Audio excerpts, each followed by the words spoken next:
संसदेचं पावसाळी अधिवेशन हे आज संपलेलं आहे आणि अधिवेशनाच्या आजच्या शेवटच्या दिवशी सुद्धा चर्चा झालेली नाही। विद्यार्थ्यांच्या आंदोलनावरून गृहमंत्री अमित शहा बोलणार असं वाटलं होतं, मात्र वंदे मातरमचं गायन झालं आणि कामकाज अनिश्चित काळासाठी स्थगित झालं। नेमकं काय लोकसभेत घडलं पाहूया। संसदेच्या पावसाळी अधिवेशनाचे तब्बल 25 दिवस पाण्यात गेले। एकही दिवस पूर्ण वेळ लोकसभा आणि राज्यसभेचं कामकाज होऊ शकलं नाही। पावसाळी अधिवेशनात पहिल्यांदाच शेवटच्या दिवशी पंतप्रधान नरेंद्र मोदी आणि केंद्रीय गृहमंत्री अमित शहा हजर राहिले। अखेरच्या दिवशी केंद्रीय गृहमंत्री अमित शहा विद्यार्थ्यांच्या आंदोलनावरून बोलणार होते। ठीक सकाळी 11 वाजता कामकाजाला सुरुवात होताच वंदे मातरमचं गायन झालं आणि त्यानंतर लगेचच अनिश्चित काळासाठी कामकाज स्थगित करण्यात आलं।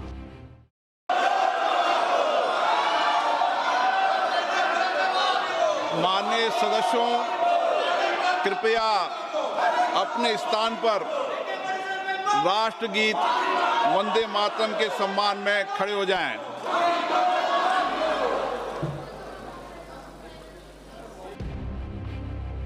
लोकसभेत पहिल्यांदाच पूर्ण वंदे मातरम गीताचं गायन झालं आणि त्यानंतर या कामकाजाला सुरुवात होईल असं वाटलं होतं, मात्र विरोधकांची घोषणाबाजी सुरूच राहिल्यानं ओम बिर्लांनी कामकाज अनिश्चित काळासाठी स्थगित केलं। सदन की कार्रवाई अनिश्चित काल के लिए स्थगित की जाती है।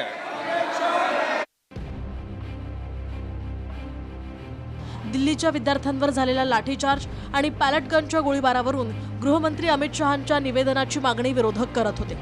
त्यानंतर चर्चेसाठी सरकारही तयार झालं, मात्र लोकसभा आणि राज्यसभेत विरोधकांच्या घोषणा सुरूच होत्या। अखेर संपूर्ण अधिवेशनच वाया गेलं। 20 जुलै ते 13 ऑगस्ट असा संसदेच्या अधिवेशनाचा कालावधी होता। या काळात लोकसभेचं कामकाज 19% तर राज्यसभेचं कामकाज 39% झालं।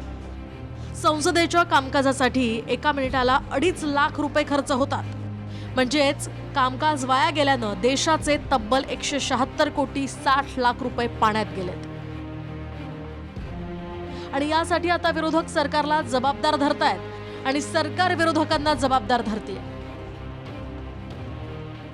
तुमच्यात हिम्मत नाही आहे। पहिल्यांदा त्यांनी बहाणा बनवला, अमित भाई येत नाही आहेत। अमित भाईंनी पत्र दिलं, तुम्ही चर्चेला या, मी उत्तर द्यायला तयार आहे। मग यांना तोंड दाखवायला जागा राहिली नाही, तोंड काळं झालं, तर संसदेतनं तोंड लपवून पळालेले भगोडे आहेत।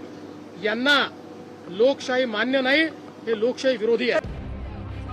दोन्ही सभागृह अनिश्चित काळासाठी स्थगित होण्याआधी काँग्रेसनं संसद परिसरामध्ये सरकारच्या विरोधात निदर्शनं केली। काँग्रेसचे खासदार पवन खेरांनी खेळण्यातील माकड हातात घेऊन घोषणा दिल्या।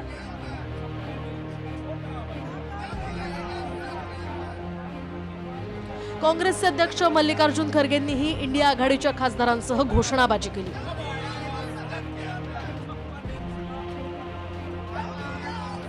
तर काँग्रेसच्या आंदोलनाला भाजपनंही आंदोलनानं उत्तर दिलं। तर झारखंडमधील पेपर घोटाळ्यावरून राहुल गांधी चोर है, राहुल गांधी जवाब दो अशा प्रकारच्या घोषणा भाजपनं दिल्या।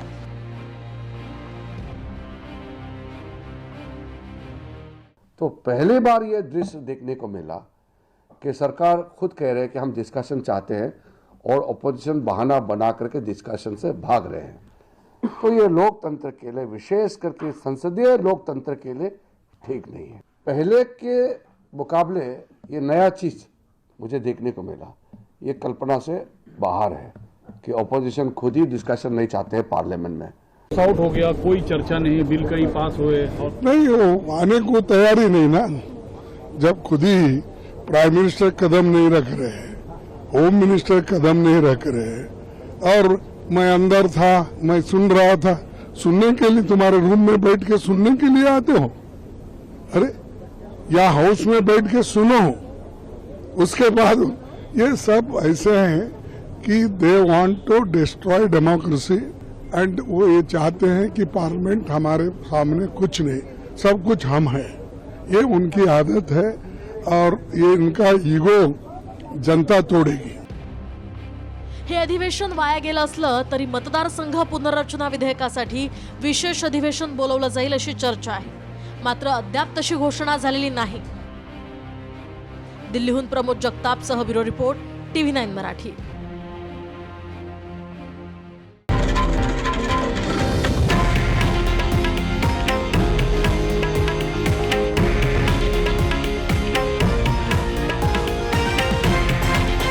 हे आहे देशातील नंबर 1 न्यूज नेटवर्क आणि आपण पाहत आहात TV9 मराठी, एकमेव.